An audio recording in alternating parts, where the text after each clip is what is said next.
Hello दोस्तों, स्वागत है आपका हमारे यूट्यूब चैनल मरीन वर्ल्ड में। दोस्तों, आज के इस वीडियो में मैं आपको बताऊंगा कि नवरत्न कंपनी क्या होती है, नवरत्न कंपनी का दर्जा प्राप्त करने के लिए ज़रूरी एलिजिबिलिटी क्राइटेरिया क्या है और इससे जुड़ी सारी जानकारी मैं आप लोगों को आज के इस वीडियो में दूंगा। दोस्तों, वीडियो में आगे बढ़ने से पहले मैं आपसे रिक्वेस्ट करना चाहूँगा कि अगर आपने अभी तक इस चैनल को सब्सक्राइब नहीं किया है तो इसे ज़रूर सब्सक्राइब कर लीजिएगा और अगर आपको ये वीडियो पसंद आए तो अपने फ्रेंड के साथ इसे शेयर ज़रूर कीजिएगा। तो चलिए दोस्तों, इस वीडियो को स्टार्ट करते हैं। दोस्तों, आपने पब्लिक सेक्टर की कंपनी और प्राइवेट सेक्टर की कंपनियों के बारे में खूब सुना होगा, लेकिन क्या आप जानते हैं कि नवरत्न कंपनी क्या होती है? कोई कंपनी नवरत्न कंपनी कब कहलाती है? यदि नहीं तो चिंता मत कीजिए, आज के इस वीडियो में हम आपको इसी बारे में आपको डिटेल में जानकारी देंगे। दोस्तों, हम आपको बताएंगे कि नवरत्न कंपनी क्या होती है, नवरत्न कंपनी का दर्जा प्राप्त करने के लिए ज़रूरी एलिजिबिलिटी क्राइटेरिया क्या है, वर्तमान में भारत में कितनी नवरत्न कंपनियां हैं। इन सभी बातों को आज के इस वीडियो में मैं डिटेल में बताऊंगा, इसीलिए इस वीडियो को अंत तक जरूर देखिएगा।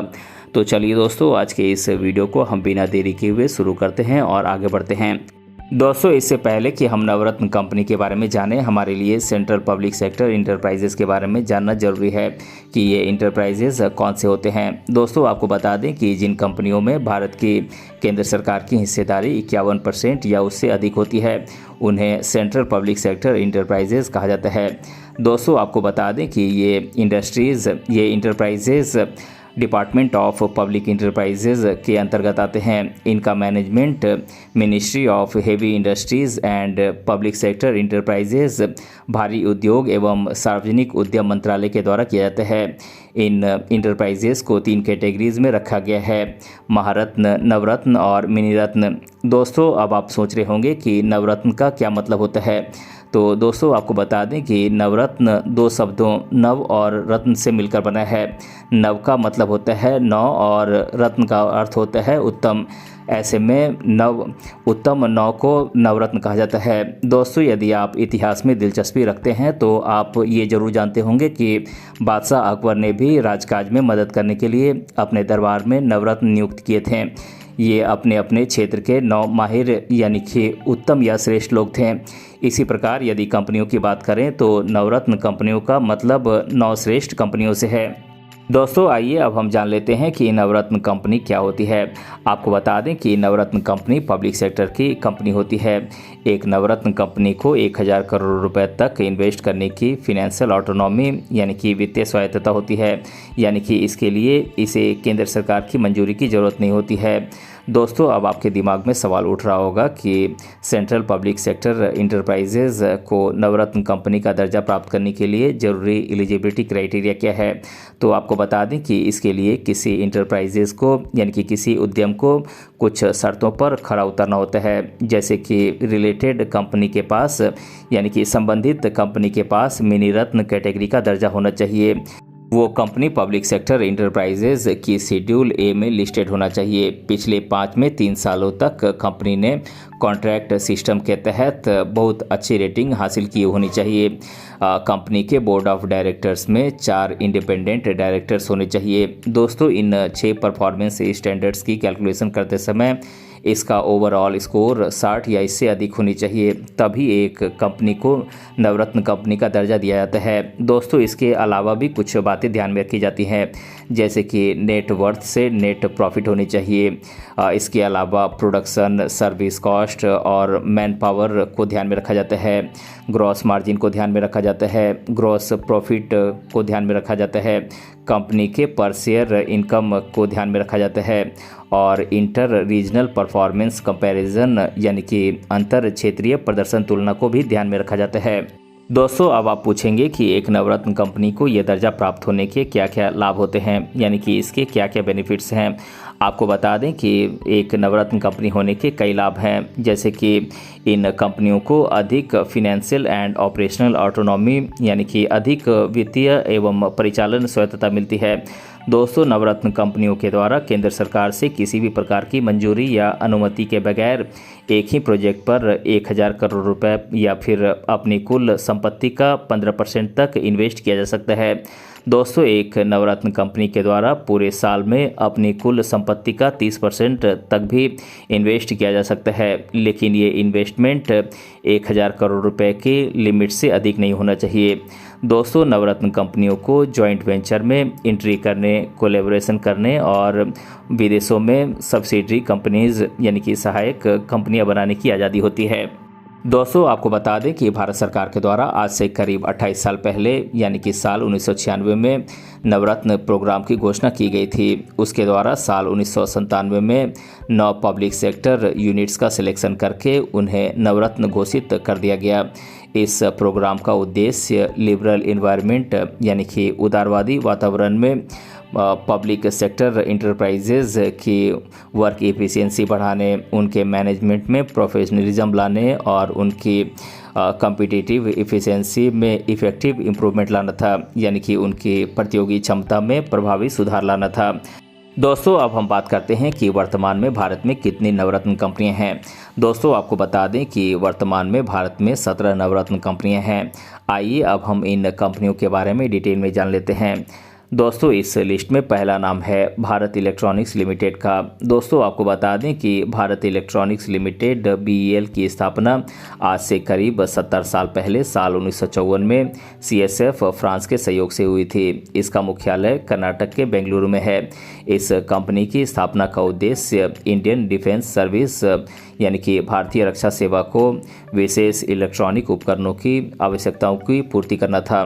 दोस्तों, वर्तमान में ये कंपनी रक्षा, संचार, हथियार प्रणाली, नौसेना, टैंक, इलेक्ट्रॉनिक्स, इलेक्ट्रो ऑप्टिक्स, दूरसंचार प्रणाली आदि अलग अलग क्षेत्रों में उपकरण बनाती है।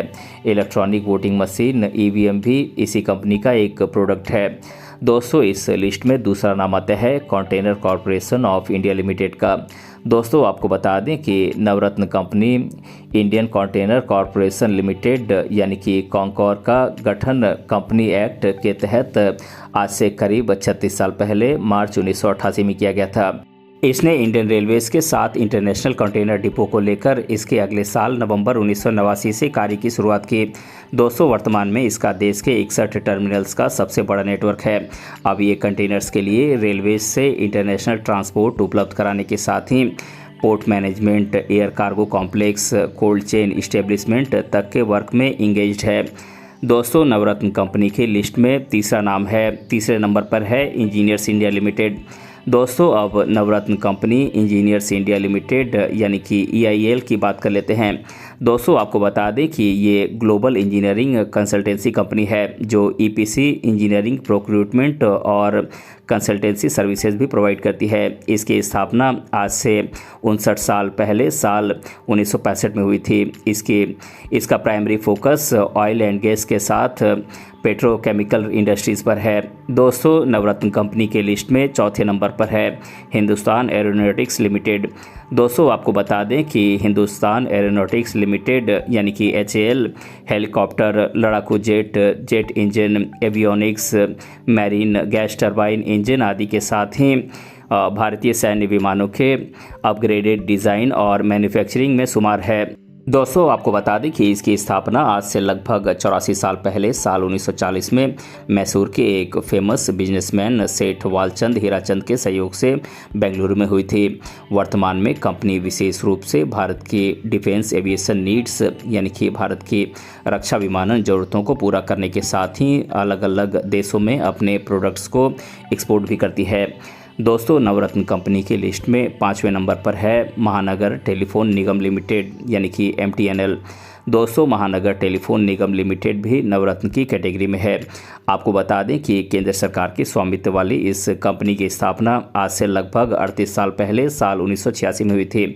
आपको बता दें कि आज से लगभग 24 साल पहले यानी कि साल 2000 तक इस देश में इसका एकाधिकार था, लेकिन इसके बाद टेलीकॉम यानी कि दूरसंचार क्षेत्र को प्राइवेट ऑपरेटर्स के लिए भी खोल दिया गया। वर्तमान में ये कंपनी दिल्ली के साथ ही मुंबई, नवी मुंबई, थाने आदि क्षेत्रों में टेलीकॉम सर्विसेज प्रोवाइड कर रही है। दोस्तों नवरत्न कंपनी की लिस्ट में छठे नंबर पर है नेशनल एल्यूमिनियम कंपनी लिमिटेड। दोस्तों नेशनल एल्यूमिनियम कंपनी लिमिटेड, जिसे नाल्को के नाम से भी जाना जाता है, इसकी स्थापना आज से लगभग 43 साल पहले साल 1981 में हुई थी। आपको बता दें कि नाल्को भारत का बॉक्साइट एल्यूमिनियम पावर कॉम्प्लेक्स के नाम से भी जाना जाता है। दोस्तों नवरत्न कंपनी की लिस्ट में 7वें नंबर पर है national mineral development corporation Limited, यानी कि एनएमडीसी। दोस्तों एनएमडीसी एक इंडियन पब्लिक सेक्टर अंडरटेकिंग है, यानी कि भारतीय सार्वजनिक क्षेत्र का एक उपक्रम है। दोस्तों इसकी स्थापना आज से करीब 66 साल पहले साल 1958 में हुई थी। ये mainly iron ore, copper, diamond, gypsum, rock phosphate, limestone, dolomite, tin, tungsten, graphite, coal आदि के खोज में ये इंगेज्ड है। इसे भारत का सबसे बड़ा आयरन ओर प्रोड्यूसर और एक्सपोर्टर के तौर पे भी जाना जाता है। दोस्तों ये छत्तीसगढ़ और कर्नाटक में 3 मैकेनाइज्ड खदानों से 35 मिलियन टन से भी अधिक आयरन ओर का प्रोडक्शन करता है। आपको बता दें कि एनएमडीसी के द्वारा ही मध्य प्रदेश के पन्ना में देश की एकमात्र मैकेनाइज्ड हीरे की खदान का भी संचालन किया जाता है। दोस्तों एनएमडीसी का मुख्यालय हैदराबाद में है। दोस्तों नवरत्न कंपनी की लिस्ट में 8वें नंबर पर है नेशनल स्टील कॉरपोरेशन लिमिटेड। दोस्तों आपको बता दें कि भारत की पहचान बन चुके नेशनल स्टील कॉरपोरेशन लिमिटेड, यानी कि राष्ट्रीय इस्पात निगम लिमिटेड की स्थापना आज से करीब 42 साल पहले साल 1982 में हुई थी। ये केंद्र सरकार के इस्पात मंत्रालय के अंतर्गत आता है। इस नवरत्न कंपनी को वाइजैग स्टील के नाम से भी जाना जाता है। इसके स्टील प्रोडक्ट्स दुनिया भर में फेमस हैं। दोस्तों नवरत्न कंपनी के लिस्ट में 9वें नंबर पर है shipping corporation of India limited. दोस्तों आपको बता दें कि शिपिंग कॉरपोरेशन ऑफ इंडिया की स्थापना आज से करीब 63 साल पहले साल 1961 में हुई थी। उस वक्त वेस्टर्न शिपिंग कॉरपोरेशन और ईस्टर्न शिपिंग कॉरपोरेशन के मर्जर से इसकी स्थापना की गई थी। आपको बता दें कि शिपिंग कॉरपोरेशन ऑफ इंडिया के द्वारा केवल 19 जहाज़ों के साथ एक बॉर्डर लाइनर शिपिंग कंपनी के रूप में इसका आगाज़ किया गया था। दोस्तों आज ये हमारे देश की सबसे बड़ी शिपिंग कंपनी है। दोस्तों नवरत्न कंपनी की लिस्ट में 10वें नंबर पर है ओएनजीसी विदेश लिमिटेड। दोस्तों ओएनजीसी विदेश लिमिटेड महारत्न कंपनी ओएनजीसी, यानी कि oil and natural gas commission की सब्सिडियरी कंपनी है। ये ओएनजीसी के विदेश में होने वाले एक्सप्लोरेशन प्रोजेक्ट्स को संभालती है। वर्तमान में ये 15 देशों के 35 ऑयल एंड गैस प्रोजेक्ट्स में शामिल है। इन देशों में Azerbaijan, Bangladesh, Brazil, Colombia, Iran, Iraq, Libya, Mozambique, Myanmar, Russia, South Sudan, Syria, UAE, Venezuela और वियतनाम शामिल हैं। दोस्तों नवरत्न कंपनी की लिस्ट में 11वें नंबर पर है रेल विकास निगम लिमिटेड। दोस्तों इसे शॉर्ट फॉर्म में आरवीएनएल के नाम से भी जाना जाता है। केंद्र सरकार के द्वारा साल 2002 में इसकी स्थापना की गई थी। कंपनी एक्ट के तहत 24 जनवरी 2003 को इसका रजिस्ट्रेशन किया गया था। दोस्तों आरवीएनएल राष्ट्रीय रेल विकास योजना के अधीन आने वाली गोल्डन क्वाड्रिलेटरल और अन्य बैंकेबल प्रोजेक्ट्स के कैपेसिटी एक्सपेंशन से रिलेटेड वर्क करेगी। इस प्रोग्राम में गोल्डन क्वाड्रिलेटरल और इसके arms last mile port connectivity और हिंटरलैंड कॉरिडोर, यानी कि अंतिम मील पत्तन संपर्क और पश्चिम क्षेत्र गलियारों की क्षमता विस्तार संबंधी परियोजनाएं इसमें शामिल हैं। दोस्तों नवरत्न कंपनी की लिस्ट में 12वें नंबर पर है इरकॉन इंटरनेशनल। दोस्तों इरकॉन इंटरनेशनल की स्थापना आज से लगभग 48 साल पहले साल 1976 में हुई थी। शुरुआत में इसका शुरुआती नाम Indian railways construction company limited था। जैसा कि इसके नाम से ही स्पष्ट है कि ये कंपनी कंस्ट्रक्शन के काम से जुड़ी हुई है। वर्तमान में देश के साथ ही विदेशों में भी इसका कारोबार है। इन देशों में Malaysia, Nepal, Bangladesh, Mozambique, Ethiopia, Afghanistan, Sri Lanka आदि देश शामिल हैं। दोस्तों नवरत्न कंपनी की लिस्ट में 13वें नंबर पर है राइट्स लिमिटेड। दोस्तों आपको बता दें कि इस कंपनी की स्थापना आज से लगभग 50 साल पहले 1974 में हुई थी। वर्तमान में ये कंपनी देश भर में इंजीनियरिंग और कंसल्टेंसी के काम को संभालती है। आपको बता दें कि भारत सरकार के कई बड़े प्रोजेक्ट्स को कामयाब बनाने के पीछे इस कंपनी का हाथ है। दोस्तों नवरत्न कंपनी की लिस्ट में अगला नाम है, यानी कि 14वें नंबर पर है बिल्डिंग कंस्ट्रक्शन कॉरपोरेशन लिमिटेड। दोस्तों आपको बता दें कि इस कंपनी की स्थापना आज से लगभग 64 साल पहले साल 1960 में नई दिल्ली में हुई थी। ये कंपनी मुख्य रूप से प्रोजेक्ट मैनेजमेंट और कंसल्टेंसी का काम करती है। इसके अलावा रियल इस्टेट डेवलपमेंट और इंजीनियरिंग प्रोक्यूरमेंट और कंस्ट्रक्शन का भी काम ये संभालती है। दोस्तों नवरत्न कंपनी की लिस्ट में 15वें नंबर पर है राष्ट्रीय केमिकल्स एंड फर्टिलाइजर्स लिमिटेड। इसे शॉर्ट फॉर्म में RCF भी कहा जाता है। दोस्तों आपको बता दें कि इस कंपनी की स्थापना आज से लगभग 46 साल पहले साल 1978 में हुई थी। जैसा कि इसके नाम से ही स्पष्ट है, ये कंपनी केमिकल यानी कि रसायन और फर्टिलाइजर्स यानी कि उर्वरक के काम से जुड़ी हुई है। वर्तमान में मुंबई में इसके ट्रॉम्बे और थाल यूनिट एक्टिव हैं।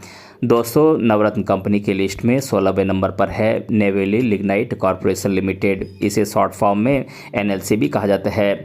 एनर्जी सेक्टर की इस बड़ी कंपनी का गठन आज से लगभग 68 साल पहले 1956 में की गई थी। इसकी स्थापना तमिलनाडु के चेन्नई में की गई थी। दोस्तों वर्तमान में ये कंपनी रिन्यूएबल एनर्जी के क्षेत्र में भी बड़े पैमाने पर एक्टिव है। इसका कॉरपोरेट ऑफिस तमिलनाडु के चेन्नई में है।